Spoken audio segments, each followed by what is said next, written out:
host back in the JR the Bossman show live from State Farm Arena today for the Hawks home opener. We got Kevin Dyson, former Tennessee Titans wide receiver and Titans Talkback host, talking Titans with him today on the Bossman show. Kevin, how things up there in Nashville, man?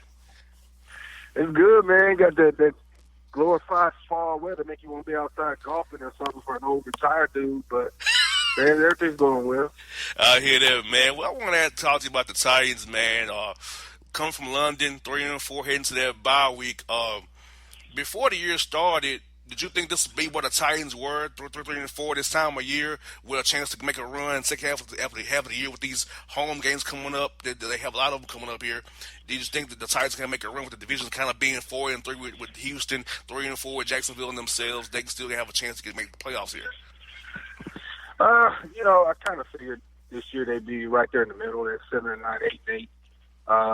After they were seemingly on the upward trend as far as wins and getting a playoff victory for Malarkey, you change regimes, you change coaching philosophies, maybe not so much on the defense side of the ball, but still it's a different personality calling the defense. You call it a new offense.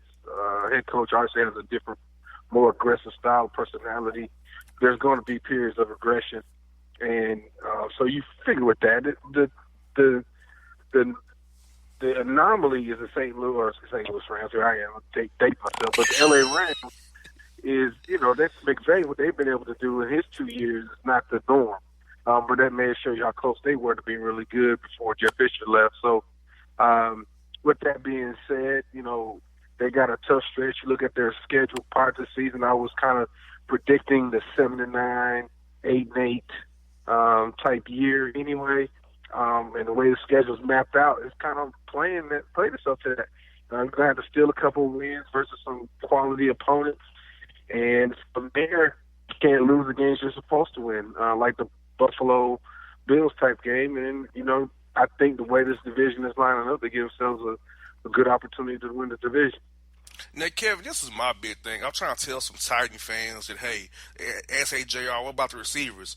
To me, Kevin, you might not disagree with this, but Delaney Walker, to me, was the Titan number one receiver. He was the number one receiver. It was Delaney Walker. He's out. The middle of the field is now, they put two on him. They bracket him in the in and out coverage. It gives Tajay Sharp single coverage on the outside, or Davis, or Tywan Taylor, or Deion Lewis run option routes. Without Delaney Walker, it's all condensed. The guys are getting separation on the outside there. So Marcus looks bad, and LaFleur only call plays with what the talent and personnel he has. If the guys are getting separation off the field because the man who attracts the most attention is gone, so it causes everybody else to regress out there in the field as well, Kevin. Well, I think Mariota is exponentially better throwing in between the ashes. I think he does better throwing balls inside his vision. He hasn't shown to be an elite passer outside the numbers.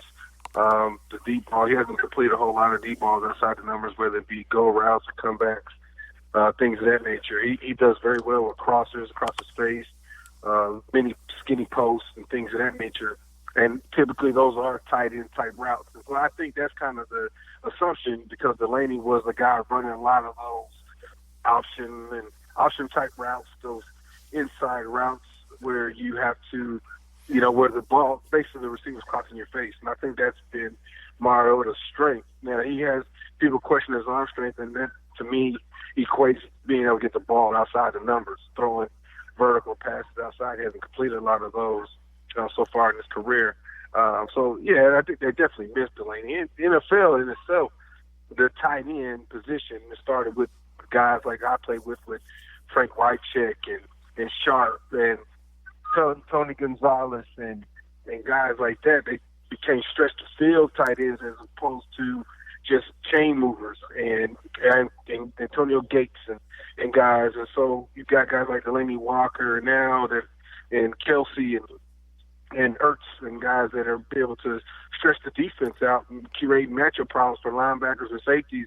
And you definitely miss a guy like that. But I think more so, even though that is part of Delaney's strength, I think it also caters to Mariota's strength. And that to me, in essence, is why there's been so much of a drop-off in maybe not necessarily his play, just some of that completion percentage and maybe some of the explosive plays we've seen. Now, Kevin, as a receiver, what should the receivers do to catch the ball better? I mean, I feel like Sunday I saw some drops that could have helped Mariota out, and I feel like the receivers are letting him down. And I also feel like letting Rashard Matthews go now is like a bad decision in hindsight now because he can catch the ball, he can move the chains, and he can help that offense keep us down the field, keep defense off the field a little bit there. Well, drops are going to happen, and that's part of the NFL. But I think when you have the drops is the key. I mean, from what we've seen, they'd have drops in critical moments, critical third downs to win the game against Buffalo. Those are the drops, and that's why people tend to think there's a lot of drops. But you look statistically, they're not dropping the ball any more than anybody else. But they're dropping the ball. They have had drops in critical moments at some point in the game, or to win the game, or to move the chains. And so that to me is what it is. Drops are going to happen. That's part of the NFL. That's part of football. Yeah, that's part of Pop Warner football. It's just drops are going to happen. If everybody was 100%, everybody be playing National Football League. So I just think they got to lapse in concentration. Maybe there's sometimes you over try it. I don't know how other way to say that, where you want to make that play so much that you kind of tighten up, tense up right when the ball gets there. Just lapse in concentration at times. I mean, I've done it. I mean, I'm sure Jerry Rice has done it. Randy Moss, some of the best to ever do it. Play the game, play the position, and had drops. Julio Jones drops the ball. People kind of got a knock on him by dropping balls and having concentration lapse. And to me, he's the best receiver in the game. So, it is what it is. So I just think when you have the drops, you got to elevate your concentration level at critical moments in the game, and that seems to be my concern from receiver to receivers. You like to believe when the game is on the line, chips are down, I'm going to be the one to make the play, and that's not happening right now. Now, Kevin, I want to ask about Julio Jones while we're at it. A lot of the fans here in Atlanta are complaining about how he does not have any touchdowns. He's leading the league almost in catches but no touchdowns. This is my thing. Julio on the field attracts attention. He opens up for Sanu, opens up for Justin Hardy, Calvin Ridley, Austin Hooper, our tight end, Tevin Coleman in the running game, not really running the ball that well, but Julio Jones on the field and him being out there attracts attention. He might not be scoring touchdowns in the end zone, but in the red zone, he's getting attention and getting those guys one-on-one opportunities on the outside and the inside as well. Mm-hmm. So they should understand that, hey, while he's not scoring the end result of a touchdown, he's helping get other guys open who are scoring touchdowns. Yeah, exactly. And then when I hear that, people act like them touchdowns come easy. They act like the touchdown just happened every other snap. And people watch films like you said, man. People understand he is the man. You got to make sure you account for him. And then if I'm a defense coordinator, he is not beating me. You know what I mean? And Exactly. Again, we're acting like people are acting like fans, and all of us are acting like touchdowns are just easy. And I know sometimes you have those years where you have 12, 13 touchdowns a year or whatever, but touchdowns don't come just come like that easy. Now, he might have a game, he might have 3, and then he might not have one for 4 games, and he might have another game, he has 2. It's just a matter of getting opportunities. They'll start coming and making those plays. And he's a guy from consistently throughout the year, it'll come, and he's not panicked. He knows he's going to have his opportunities, and we just think we're just not used to him having a lull like this, a down period like this where he hasn't scored yet. That's what I love about the fans, Kevin. I try my best not to hey, it's bigger than it's more to it than what you're saying as a fan. Watch the all 22 and see what he does, attracting coverage, whether it be double coverage, triple coverage sometimes, and look who's open. It's one-on-one matchups. It's just simple matchups and numbers. Julio on the field means that Ridley's going to score, Sanu's going to eat, Hooper's going to eat, but I wish it would help us in our running game, but our outside zone, inside zone running game is not good right now, but Matt Ryan's playing out of his mind right now. We're lucky. We're lucky. We're 3-4. We're lucky. We have Matt Ryan to be 3-4 because we could be 1-6 like the Giants if we went other way here there without having Matt Ryan on that field for us. Well, you're exactly right, and having my man hurt right now doesn't help the running game exactly. But I think Matt Ryan is on the verge of crossing over to elite status. When you talk about elite quarterbacks in the National Football League, obviously you put Tom Brady at the head of the class until he retires. Aaron Rodgers might be the best in the game right now. Drew Brees is obviously, if he's not number one, he's 2, 3 type of guy. Those are probably the elite guys. And then you got guys like a Phillip Rivers and Matty Ice, who are just right there in Roethlisberger in that conversation of elite status type quarterbacks, and you got to put him up in that conversation. And obviously, if he won the Super Bowl a few years back, he probably would get that nod and put up there in those conversations a lot more definite. But this is showing his ability, his command of offense, offensive line protection, throwing the football. He just turned into a complete quarterback. That's what I got for you, Kevin, is this. Now, I know you're probably get the Georgia Dome is gone because of what happened with the Super Bowl there in 2000. And when you come to Atlanta, do you ever feel like, wow, I should have had a ring here? Does it ever cross your mind when you come here, or is it good, or are you kind of over it now? Well, I come there every year. I play in the Warwick Zone Celebrity Classic every year, and this year we actually had our dinner, or like the fundraiser banquet dinner at the stadium, and that was the first time I had been at the new stadium. And I, just being around football, being in Atlanta, it was kind of nostalgic, man. It was just kind of, reminiscent, of the time 18 years prior before, and that moment, going back to that moment. But Atlanta's always been good to me. It's a good city, man. It's close to here. Got some good people out there, man. Man, it's just a city that I love to visit without question. And yeah, man. But it's also going to be so much special to me that I'll never be able to escape it. Every time I come there, I definitely think about that Super Bowl. And I'm gonna date myself. I was there watching you play with my mom and dad, so I'm gonna date myself. I was there with them. I'm 31 years old now, so that's like 18 years ago. I'm 13 then, so I'm dating myself now. Yeah, I was gonna say, you date me, not yourself. You date me. I appreciate you.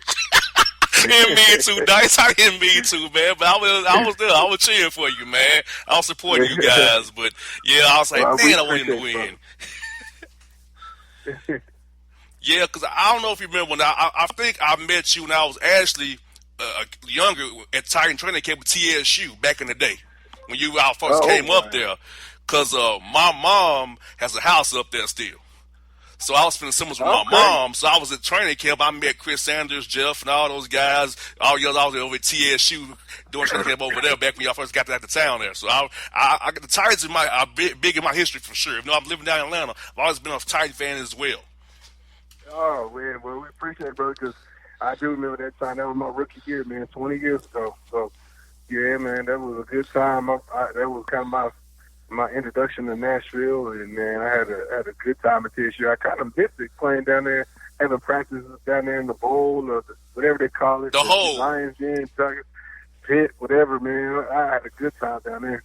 Yes, indeed. Well, hey, Kevin, good to get a catch on the show. Man, hope this game with you real soon, man. Hope to see you when I come up there for the Patriots game up there in November. Hope I see you and Coach Mack and Mickey and all the guys up there. Y'all do a great job on Titans Radio, giving the fans great coverage of the Tennessee Titans up there in Nashville, man.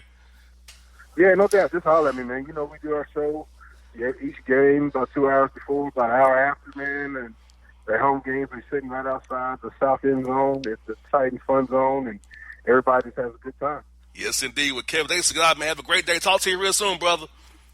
All right, brother. Have a good one, man. You too now. Grab a hold of big breakfast flavor at Hardee's. Try 2 breakfast sliders for just $2.99. Get Applewood smoked bacon or freshly grilled sausage with fluffy eggs and golden melty cheese, all on a toasty little bun. Good morning, start at Hardee's. Available now for a limited time at participating restaurants. Tax not included. All right, folks, back on the Bossman Show. Time to go to Memphis, Tennessee. Well, I was just there last weekend. Had a great time while I was in Memphis. That's my man, J.C. Smith. J.C., what's good? We're going to see you this weekend in the city of Memphis, bro, your hometown up there. What's good with you, my bro? The boss. What's going on, man? Man, nothing much, bro. Just getting ready for Hawks Bulls later tonight. Game 2, State Farm Arena, the new arena for the Hawks. We got it redone. Still same old results, though. A lot of losses for the Hawks, bro. Nah, yeah, but it's gonna get better. It's gonna get better eventually, though, man. We hope. We hope. That one can only hope. Yes, indeed. Well, bruh, while I was traveling back from Memphis on last Saturday evening, I missed the Rajon Rondo and Chris Paul fight. I saw the videos, bruh, and the slow-mo of Rondo, something coming out of his mouth towards Chris Paul. And, bruh, I know you like me, but dude spit on you, it's over. If you don't fire on me, but you ain't gonna spit on me and get away with, oh, that's like the lowest of the low. Yeah. I'm gonna react. Rondo lucky Yeah, is for a somebody gotta finger go. in your face. You could have got rid of them hands. Yeah, man. Like, I don't know if it was actually. I mean, only Rondo knows his true intent. But some spittle did fly out of his mouth and hit Chris Paul there. So Chris Paul's reaction was definitely warranted. And then every reaction has an equal and positive reaction. You know what I'm saying? Every action has an equal and positive reaction. So it is what it is. My fault. I think fault lies though. Out of all of this was Brandon Ingram. He was the one that started all this. And then I don't know what he was doing, trying to jump in and throw a punch or whatever. Like, the whole thing was just, kind of crazy because you never seen Brandon Ingram react like that in any situation, man. So I think he just kind of lost his mind for a quick second. But we know the Rondo and Chris Paul feud is going back for years, though. Exactly, and we already know that, Rondo thinks he's better than Chris Paul because he got a ring and he called him a bad teammate, and Big Baby jumped in too. Like, for real, Big Baby? Yeah. You jumped in? For real? Right. Like, the Big Baby of all people, right. Who, Kevin Garnett made you cry? After you are Right. a Big Baby? Wow. You a Big Baby. Yeah, man. Like, now I'm not the biggest Chris Paul fan. You know what I'm saying? I know behind the scenes he could be a butthole, but Yes, he regardless, man, you hope that one day them brothers can work it out, man, between them. But and sometimes you just go through life just not liking people. You know what I'm saying? You just may not like a particular person no matter what. And I think that's maybe the situation with Paul and Rondo. Yes, indeed. Yeah, and the suspensions. 4 games, 3 games, and 2 games. The NBA getting lighter, ain't they? David Stern, they would have had 20 games with Stern. Exactly. But you know what? In a weird way, I think this is actually good. It's actually good for the NBA because, how lighthearted all the guys are. Everybody's so buddy now. You needed this. I think you needed this, you don't want to see it often, but you needed one good fight between two guys who don't like each other, And it kind of brought back the old NBA for a quick minute, man. Yes, indeed. And the memes are flying off of this fight. I enjoyed seeing them on social media. It was real nice. But Rajon Rondo, I never liked the guy.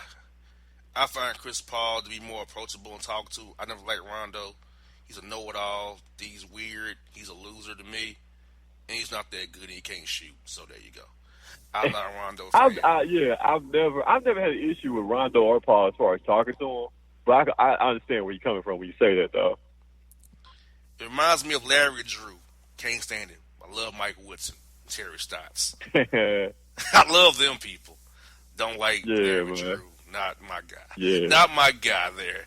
Now, I hear you, man. Speaking of some other fights, Eric Reed Sunday went up to Malcolm Jenkins to sell out during the coin toss.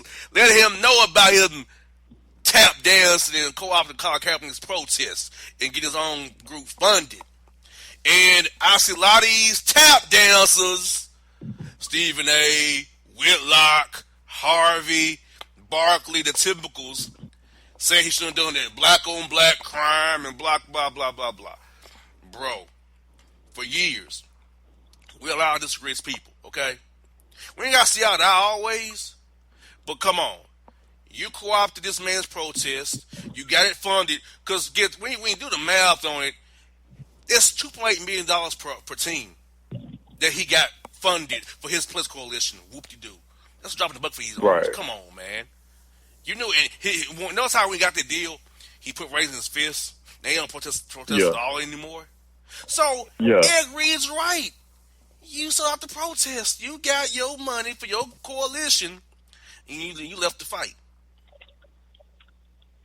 Yeah, to a degree, I see Eric Reed's point, and on the other end, I think Malcolm Jenkins meant well. I do believe his true intentions were to support what Colin was doing and bring attention to the things that were going on in our communities. But at the end of the day, money talks. You know what I'm saying? Money talks, man. And I think, he just, had a moment there and he took the money. He chose the money over righteousness.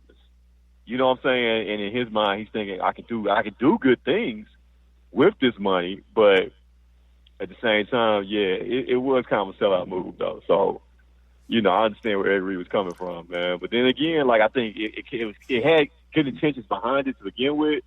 But then at the end of the day, you can't look at it because you took the dollars over the cause. So, I can see both sides with it. Well, the biggest problem about it was the NFL wanted either to be Anquan Bowl or Malcolm Jenkins be the face of the movement. He went right. with it. He kept Colin Right. Kaepernick out of the talks. And he was talking to Right. Troy Vincent behind the other players' backs. Right. So his moves looking real shady and kind of where there's smoke, there's fire. Yeah. So, And it's the truth to it. It's definitely truth to it, man. And so, well, I called him something to his face when I was in Philadelphia with the Falcons. And you know what I called him? It's a word I like to use around with boon. Oh, wow. I told him to his face on the field. I screamed Oh, wow. at him. I didn't care. You know me, Did bro. I he don't say care. something? Did he look bad? Did he say something to you? He looked at me like, "Are you serious?" Yeah, I'm serious. Yeah. I'm calling you Oh, what wow. you are. That's crazy. All right, look. I have no shame in calling somebody what they are. No shame. I feel you, man. So, Dak Prescott, November 18th in Atlanta, you're next, sir. Zeke Elliott, you're next. Come on down on the get called or you know what trade. You're this contestant on the call you what you are trade. Dang. And speaking of the Cowboys, November 18th, JC, Amari Cooper is now a Cowboy. They traded a first-round pick. Sounds like to me Jerry Jones panicked again, kind of like he did when he got Roy Williams. As a former Cowboy fan or a Cowboy fan in like neutral right now or dormant, how do you feel? And how are your Cowboy fans feeling about this Cooper trade? Because I feel like, you could have kept Dez Bryant, and now you lost the first-round pick. And you used a pick on Gallup already this last year. Well, whoever you using on Vander Esch, rather. But still, you was a drafted receiver, and now you come back with a Cooper trade. And you had to pay him a $12 million or so next year for a fifth-year option that you could have paid Dez Bryant this year. So, the math they add up for the Cowboys, but I feel like they overreacted to them not getting open. There's something to this why this receiver's not doing that job for the Cowboys, bro. Well, all right.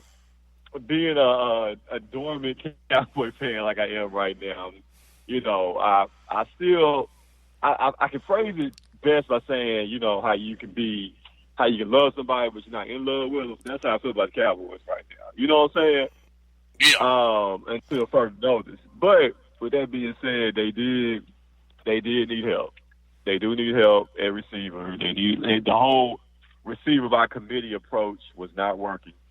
And they needed a potential game breaker, a playmaker, such as Amari Cooper. You're talking about a guy, first 2 seasons in the league, was a Pro Bowler, 1,000-yard receiver, was making big plays. And so you give up the first-round pick.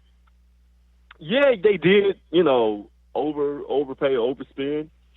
But consider the fact that the Eagles were offering a second-round pick, like you had to, do a second-round pick or better, to be able to get in that deal. So hopefully, like I said, this is going to be a declaration on Dak. You go now. They can say, "Hey, look, we got you the playmaker that you need. You got one of the league's best running backs. You got Cole Beasley in the slot. You know, you have weapons now.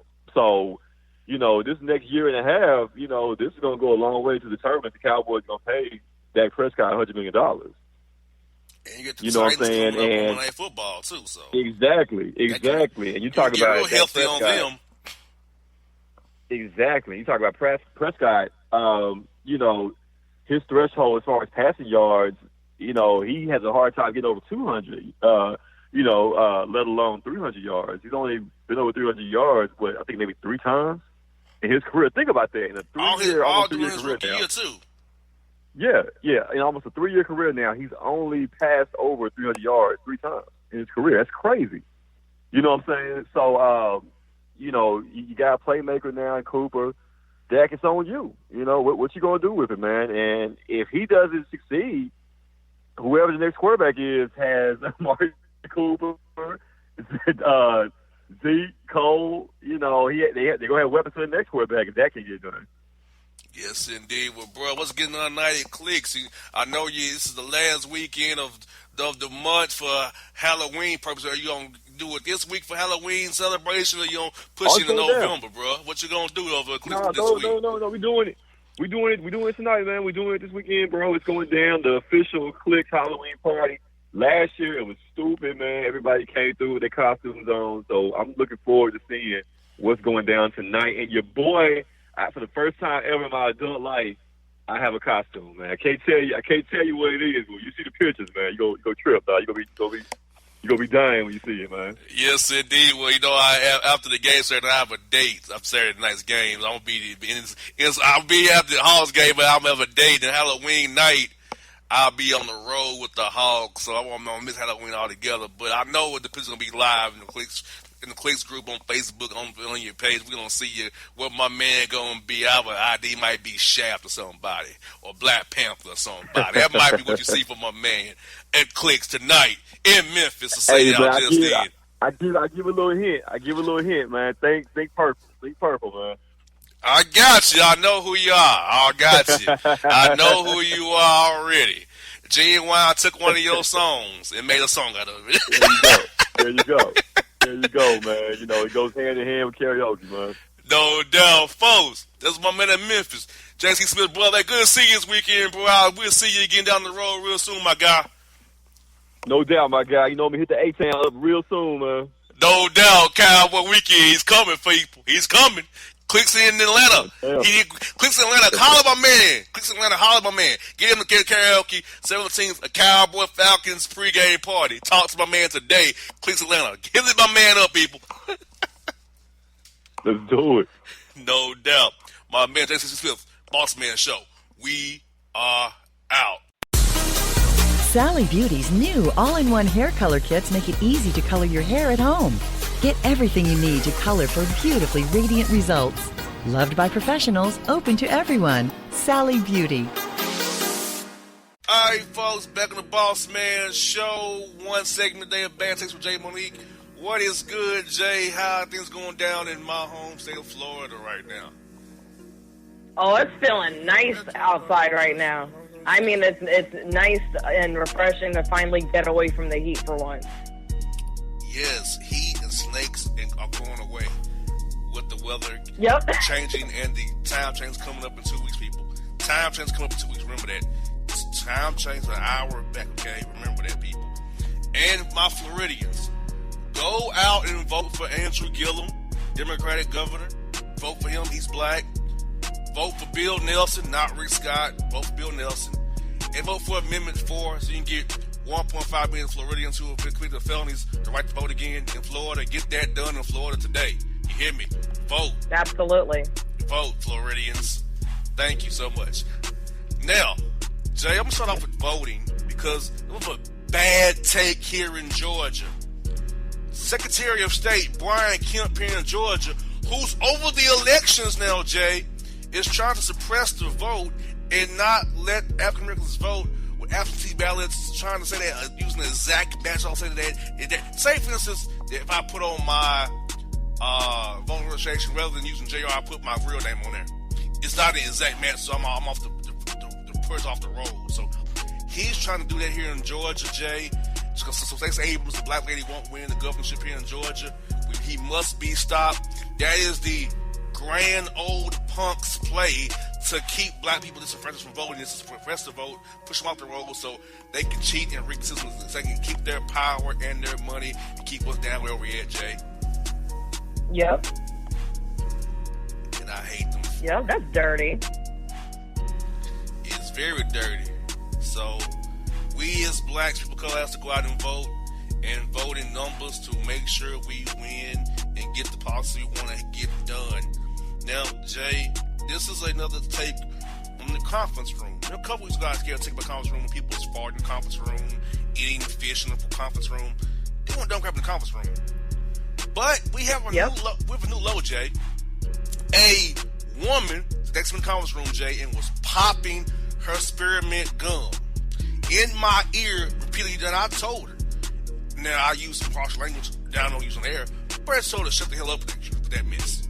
Like, who pops gum in a conference room with 18 people talking about radio advertising? Why? Well, you're distracting us from what we're trying to get done and accomplish. You're popping spearmint gum to try to cover up your bad breath from your pizza buffet you had for lunch. I must tell you something.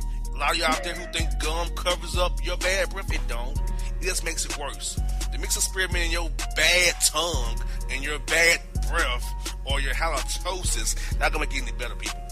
That gum, when you're popping it, so I get a whiff for your pizza, your pasta, your salad in my nose when you pop your dumb gum for freaking 2 hours.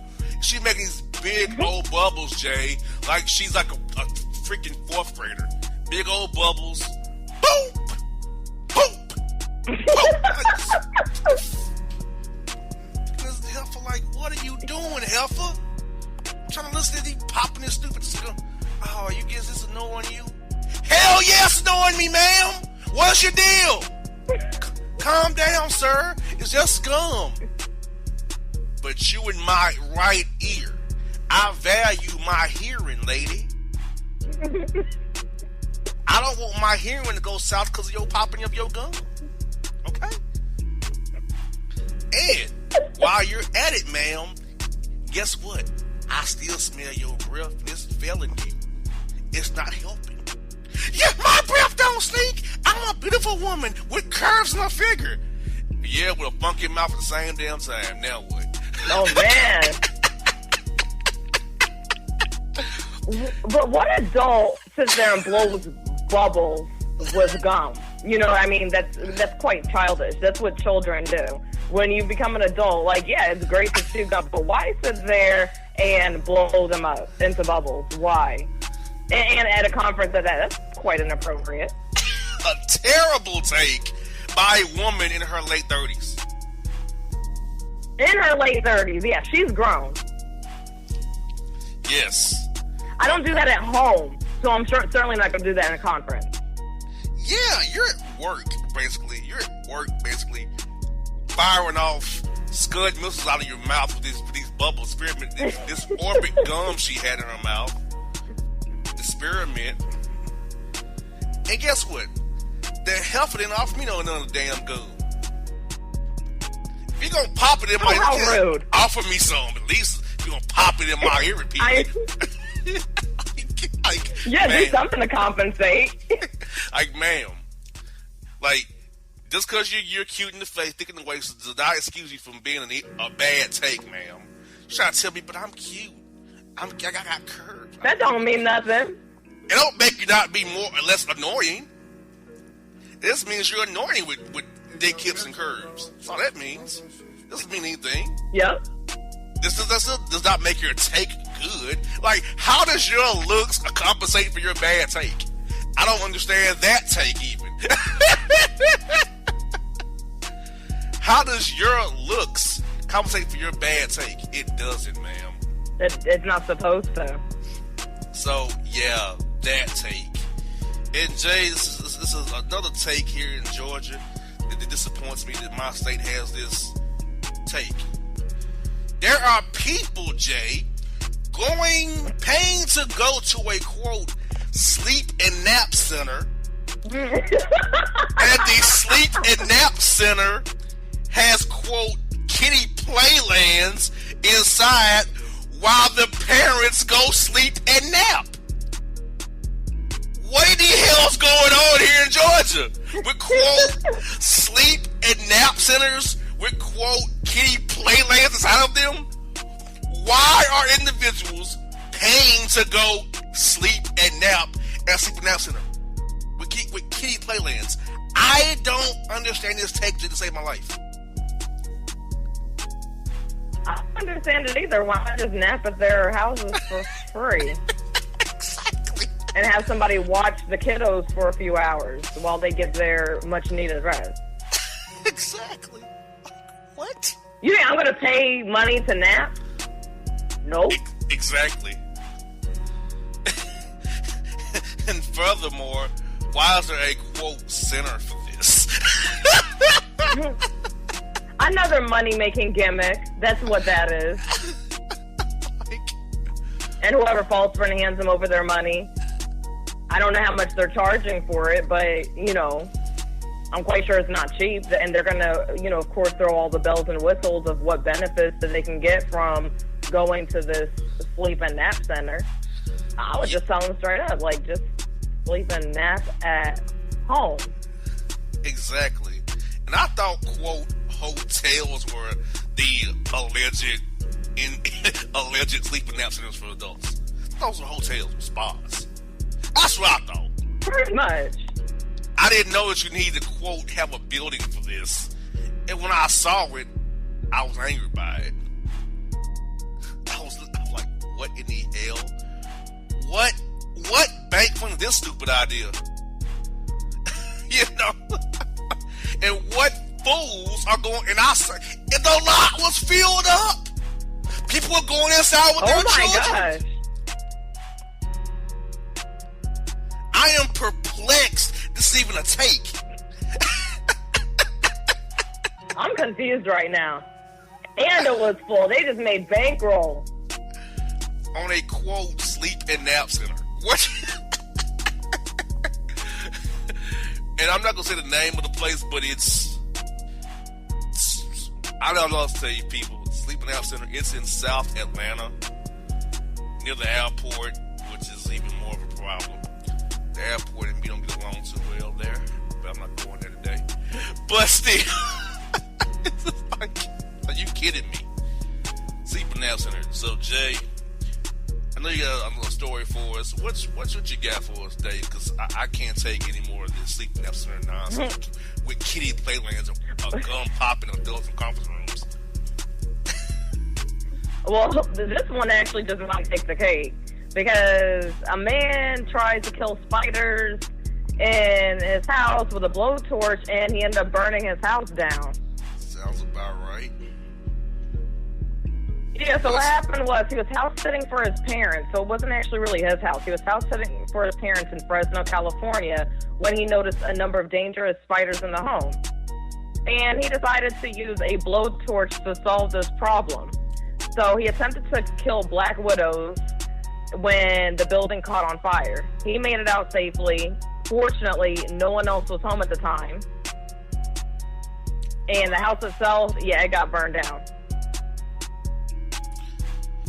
All I know is if I was his parents and I came home and he was supposed to be house sitting, I'd be mad.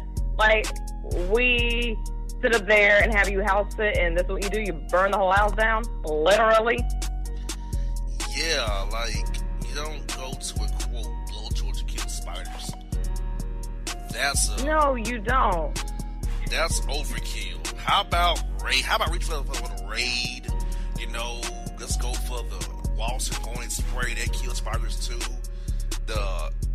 Something like that. But a blowtorch? Exactly. Yeah, a blowtorch. I was shocked too. I'm like, wait, what? I understand wanting to take them out. I get that. They can bite and cause skin lesions and cause infection. I get that. But you didn't have to go to a blowtorch, sir. That's like me. That was taking things way too far. That's like me going to get a gun to kill a wasp or a fly. Exactly. Let me get out my pistol, kill this mosquito. Like, for real. Exactly. Bug spray would have done the trick, and very well. And just because it doesn't specifically say spiders on there, any type of raid will do it. Look, I know Gain and Wall spray can kill lizards, okay? I know that firsthand. I know they can kill dogs and cats too, based on first-hand knowledge of this. So if Gain and Wall spray can kill cats and dogs and lizards, who can kill a freaking spider? Exactly. Mix in Gain and Wall spray, sir. Doing too much. That's the formula right there. You're doing too much, sir, and now you lost the house and you're probably in jail in an orange jumpsuit, like Tommy Lee from Love Hip Hop Atlanta. Probably like her ass. She always in jail. Always in jail. She always in trouble. Tommy Lee, man. She done went to her daughter's middle school and slammed her head in the locker and was pulling her hair. Who on God's green earth does that? Someone gets their hair done at a certain salon in Cobb County that I won't name, where a certain individual who was not employed and was on the show allegedly. Great shade by me. And alleged reality star who brags about alleged contracts only appeared in one show. All I'm saying, people. Okay, if you're a reality TV star, you're not a star if you only appeared in one show. You just made a quote appearance. Kind of like a world tour. We go out of the country for a world tour. Making appearances at different hole-in-the-wall clubs in the United States might make it be a world tour. You have an appearance. You have appearances. So I need these people who are nothing, F listeners, to learn what it is they're doing. Wow. You know, I'm just saying. Appearances is Yo, not he said F listers. F listeners. Appearances aren't tours, okay? One appearance does not make you a star or have a contract. There's probably a contract to say, these are your royalties, blah, say Skippy, when you appear, blah, blah, blah. You sign where you're supposed to use your likeness in this video. Blah. That's all that was, Jabroni. I'm on this season. Yeah, you appeared one time in a freaking chair getting your ridiculous haircut done like your master. Jabroni. It's a great bad take segment today, JRS, wasn't it? We covered a lot of ground today, didn't we, Jay? Yep. We covered a lot of ground. We done went from voting to reality show F-list losers. You can't beat that for a bad take segment, Jay. You can't beat that. Parents' house now. Boy, all y'all need to get out of here. Well, folks, check out Jay's new venture, Pitchfork Media Reality. Except this is her show. She's doing things, interviews up there. She's doing a thing. Check out her new model photos. We posted one of them last week. Check her out. And for you, keep asking me, Jabronis. She is not single, okay? She is with somebody. She is with the entertainment version of Kirk Franklin. He's a single, a youth pastor. I told her. Oh man, I think you're a youth pastor. All he needs is a little microphone around his head and an offering plate. He'll be one. He'll be one. Trust me. Virtual and believe it, folks. That is Jay with Boss. We out. Bad takes this week. We over. Peace. Grab a hold of big breakfast flavor at Hardee's. Try 2 breakfast sliders for just $2.99. Get Applewood smoked bacon or freshly grilled sausage with fluffy eggs and golden melty cheese, all on a toasty little bun. Good morning, start at Hardee's. Available now for a limited time at participating restaurants. Tax not included. All right, folks. Back on the Bossman show. Time with the Boss Report with my man, Tony. T-Bone Williams up there in New York, New Jersey, Connecticut, Tri-State area. What's good up there? Bro, How is the words up there for your man Pat Shermer? He went for 2 on Monday Night Football on your birthday, I add, and got beat by the pathetic Falcon defense here in Atlanta. Yeah, it was a terrible game all around. I saw for both teams. The fact that the Falcons let the Giants back in the game is a travesty as it is. But Shermer actually didn't take much heat for going for 2 because in this day and age of sports, everything is now about analytics. So the nerds upstairs said it's a good move to make. So he's not really getting killed for that. But the Giants here on Talk Radio are getting killed for how they're handling Eli Manning. Shout out to Corey Rush, Giants PR dude. I feel bad for the brother. He has to cover that crap every day. But good dude. All he has to cover up. And Corey, I went to the real TSU. Take the sun out the real TSU, brother. It's Tennessee State University. Even though we mean them ain't cool no more, we the real TSU player, not Texas Southern. Believe that. But what? I did tell Corey that once, and he just rolled his eyes and shrugged, shook his head. Hey, he needs to get over that. You are Texas Southern. That's real TSU, Tennessee State. Northern Sunshine. Okay, we produce NFL players. They has produced Houston dudes. Okay. I'm just saying. Well, folks, you've been waiting on it. It's time for it. It's here. It's the Boss Report. First straight bone is this. Dirty game. Georgia NAACP charges that voting machines are being changed. Stacey Abrams votes for Brian Kemp. So the black folks' votes are being switched over to the white man's votes in Georgia. What in the hell's going on down here, my brother? Is that any shock to have voting fraud? Now, usually the joke is Chicago is like the godfather of voting fraud, but there really isn't a shock that they try to get all the red states and all red counties, on their side. You better believe it. Also, get this bone. We have leaked audio. Brian Kemp was caught expressing concern about, quote, unprecedented voter turnout in the brown communities in favor of Stacey Abrams. Really? In the, quote, brown communities? You couldn't go farther than that, sir? The brown community, it kind of reminds me of when they would say the colored community. Now it's just the brown community. Yeah, that's new colored brown. That's new colored brown. Are you kidding me? So then we just say pink in opposition? That's just terrible. Exactly, the brown communities. Are you kidding me? Boy. We got this. Okay. Denver Broncos, your team and Young Jake's team got caught rocking cocaine-themed costumes for the team Halloween party, which is a week early. Why is it so early? Well, and it's legal in Colorado, so it's a very open state in a way. It doesn't stop me much because you consider what's going on with Denver, with the Broncos in that locker room, and what happened with Chad Kelly. Things are falling apart right now in the locker room. Yeah, and speaking of Chad Kelly, he was cut, but he was popped for trespassing and getting his ass beat with a vacuum cleaner in a stranger's home. I mean, is he back on that stuff or what? That sounded like you were just going to say a man in Florida, but it wasn't. It was in Denver, Colorado, and it was an actual Bronco, and everyone was saying how he had a job that caused a white privilege. Well, it always surprised many of us by letting him go. I thought maybe John would give him like a second, third, fourth chance, considering that John is so close to his uncle, Jim Kelly, and the fact that John was trying to groom him to take over for Case Keenum in 2 years. Looks like John kind of finally came to his senses and made the only choice he could have made, and that's to cut Kelly. And for me, I was a big Chad Kelly fan at Ole Miss. I thought the kid was finally getting back together, and apparently not. Apparently now he is on the wayside.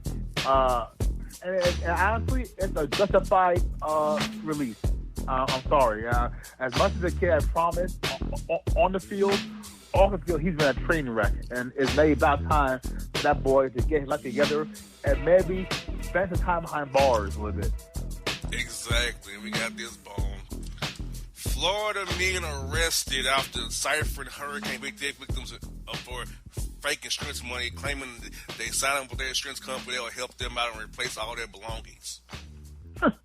The scam is real. I mean, it's a shame when people take advantage of others who are really in need or really in a crisis situation. It shows what kind of scum you are try to scam others who are really in need at the moment. Exactly. And also, we got this bone. We got a basic Becky. Teacher gets slammed for sending vague email about suspicious black men in Starbucks. She did what now? She sent an email saying there was suspicious black men in Starbucks in her local police department. My goodness. I have an email for suspicious behavior. Is that what's coming down to now? They're dropping dimes to email? Yeah, it is, man. It is. Like, we had people, we had chicks on the phone doing cookouts, but now they're going a step further. Now they're going covert operation style and doing electronically. Yeah, that is just really email fire against, like, are you kidding me? And then that's the ultimate paper trail, because now you know who the snitch is. Exactly. They're outsmarting themselves and looking worse in the process. I'm okay with that. Yes, indeed. We got this fan or stan. Michael Jordan admirer got a tattoo of number 23's whole jersey on his body. Now, look, I grew up in the age where I was a diehard Lakers fan. Magic Johnson, my favorite all-time player in any sport. And I'd be damned if I ever got a Magic Johnson full jersey tattoo on my body. I'd be damned if I ever got a 32 number tattoo on my body anywhere. This dude went all out. He is not a fan. He is a bona fide fan. Exactly. And we got this Arkansas tap dancer from the generally offensive party. Pro-Trump radio ad tells African Americans to vote for Republicans because, quote, white Democrats will lynch black as if the GOP won't do it already. Wow. White Democrats will do, he said? Yes. Well, this tap dancing fool from GOP. The GOP, it is the good old party, man. The good old boys and the good old party. I tell you, it doesn't matter which side of the aisle you're on. If you have any kind of common sense, how do you ever try to support the GOP in anything they say or do? Exactly. How? Look, I want to know how. Yeah, how? Because if you have any kind of common sense or common decency, how do you follow those guys? How do you rock with that party? I ask black conservatives at all times and black Republicans, why are you there? It's because this is to be different. But what gets about black Republicans bonus is they sip that Kool-Aid and they spew the same talking points that they do. Yeah, and it's amazing. And it blows my mind. Like, you forgot what color skin you are. Yeah, I tell you, a quick caveat. My stepdad is in Tampa, and he actually wanted to go to one of the Trump rallies when Trump was running. I was like, I gave a side eye. I was like, what is wrong with you? He was like, come on. I mean, I love you. You're my stepdad. You're my father figure. But what in the damn hell is wrong with you? And I gotta say, my father-in-law, who is basically an off-the-boat Egyptian, born and raised in Egypt, comes over here, and he is actually a Trump supporter as well. And I'm thinking, what in the damn blue hell is wrong with these old folks? Yeah, I don't understand that. I don't understand Because I tell my father-in-law, you are an Egyptian. You are an Arab man.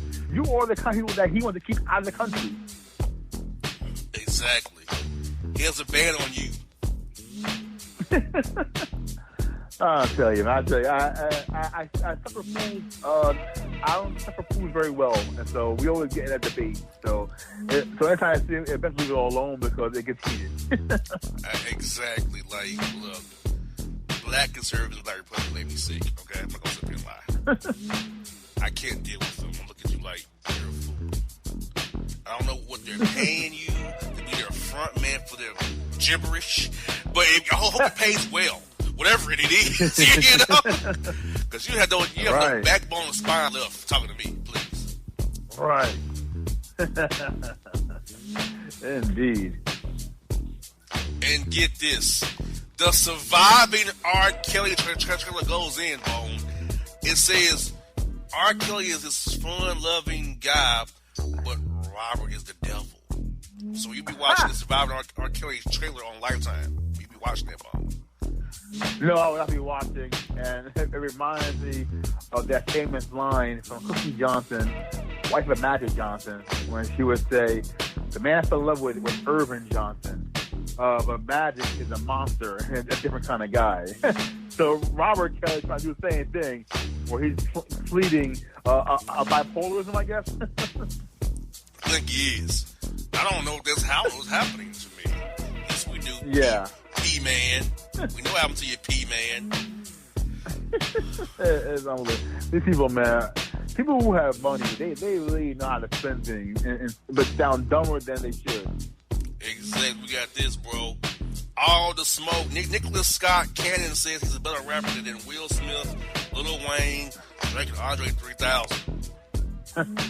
Who was this guy? Nick Cannon. Nicholas Scott Cannon.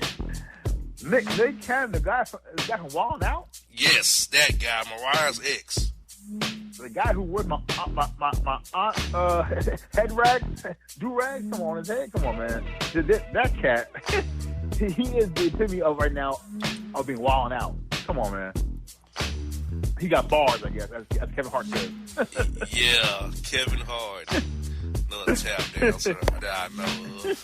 Oh, no. You're in the tap dancers. Oh, no. Yeah, speaking of that, there was some tap dancers in Atlanta on Monday night. I won't mention their names. There was some tap dancers on the field. I was not happy with seeing tap dancers in my midst. I'm just saying, that close to me, Bone. Your face said it all in that picture. You didn't really look like you wanted to be there at that moment. I didn't, brother. I didn't, brother. I did not. It was a favor for the owner. Yes, I hear you. You got to do sometimes. Yes, indeed. Yeah, we got this. Swipe left. Cop search punk who robbed Bronx woman he met online for a date. He did what? A Bronx man robbed a woman he met online for a date. He robbed her? They had a yeah. date? Yeah. That's Bronx. That right there is BX to the fullest. That sounds so BX right there, man. That sounds like a regular Friday night in the Bronx. Exactly. And get this, we got a Florida man arrested after getting him and his girlfriend bit by an alligator while he was knocking off her cakes behind a golf course shed. Of course there's an alligator involved during some kind of sexual act. Of course there was. Because it wouldn't be Florida where you don't involve sex and alligators at the same time. Of course. Exactly. Behind a golf course shed. Like, for real? Yeah. Bro, you're at a golf course in Florida. You know that gators around. You think you get away with that? He was caddy-shagging. Yeah. Exactly. Well, Bone, what is your take? This was report, my good brother. I like anytime you have alligators and sex mixed together. I think that's always entertaining. That always perks my ears up because you always bring it with I mean, why is there always sex involved with alligator stories for some reason? I have no idea. Like, I don't know why alligator would make me want to be aroused or want to get aroused with them in the picture. Florida, man, I tell you, Florida needs to be like their own colony. They need like everything to just be by themselves for a little bit. Yeah, we do need that because Florida, we are tripping indeed. This ain't Florida, my home state. We are your home state, yes, your home state. Foolish for real. With Bone, it's always my good brother. Good job, man. We'll talk to you real soon next week, my brother. Yes, sir. Can't wait. All right, Boston Bone, Boston Bossman Show. We out. And if you don't know, now you know, you know.